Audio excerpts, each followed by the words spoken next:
the church members conveyed the idea of, Pastor, what we're really looking for is leadership.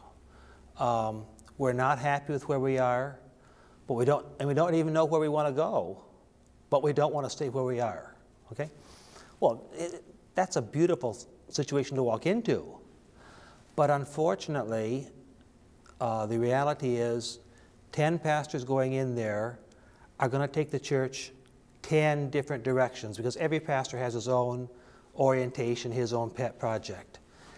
And I have a statistical background. I enjoy statistics. And as soon as I heard about NCD, which was about the same time I came to Duluth, I said, hey, here's an objective way to really find out where we are and what we can do to be most effective and get the most improvement for our effort. And so, not wanting to change too many things too fast, I waited a few months, introduced the idea of NCD to the church board. They liked it. I voted the concept. And a few weeks later, we took the survey. And what we did, I had a pizza feed or something, you know, got all the people together. It was just a lot easier to do that. We did the survey, and then when the results came back, we decided to have some fun with it. And so I made a bunch of overheads and said, okay, folks, here are the 8 characteristics. We talked a little bit about what each one means. Guess what our lowest was? You know, we're going to get better. And of course, they didn't get it. And so then our bottom one was this. You know, we kept going up. And here's our best score. And the thing it highlighted to the group was that they didn't really know. They thought they knew, but they didn't know.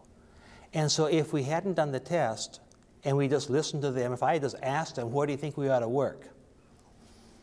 With good intentions, we would have been misdirected. So we discovered that, in fact, our worship service was our lowest score, our inspiring worship service. And so we knew where to start. The old service was extremely traditional. Just go back 50 years in your church history, and that's what we did. You know, we walked in, we sang the doxology, we knelt, we you know, did the Gloria Patri, the whole thing. And the music was straight out of the hymnal. It was done very slowly. Everybody was on the platform. And it's one of those things where you look at the bulletin and, well, what's next? Oh, okay. And it's, you know, there's time lag, you know, between things. And so that was what happened. Really, the new service is super, super simple. We go in and we have a group now leading our music. We sing one song, which is our song of gathering. And then we go immediately into a children's story. And the reason for that is, before, the kids weren't coming into church. They were out in the lobby there, downstairs there, wherever. Now we get the kids in for the children's story. And of course, everybody likes that. And then we do our announcements.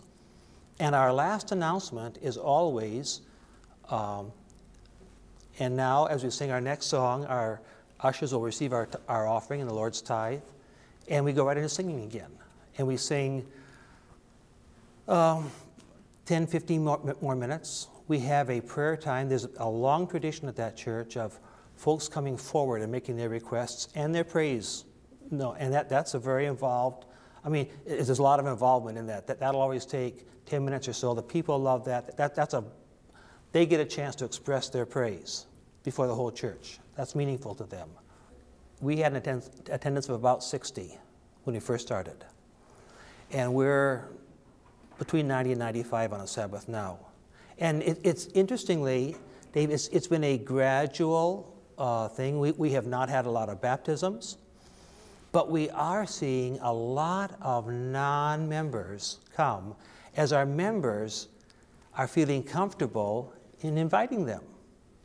And we've made a strong effort to make our church a safe place. Now, that's not part of natural church development, but you know, you don't see anything critical about anybody, you know, in this building, ever. And so when you bring a friend, you're not going to be talking about the Catholics or the Baptists or whatever, except in a positive way. So it's going to be safe for them. They're not going to be embarrassed. And they're going to hear a Christ centered, salvation-centered sermon that anybody is going to say, hey, you know, I was blessed. That's our goal. I'm sure we don't reach it all the time, but we're striving.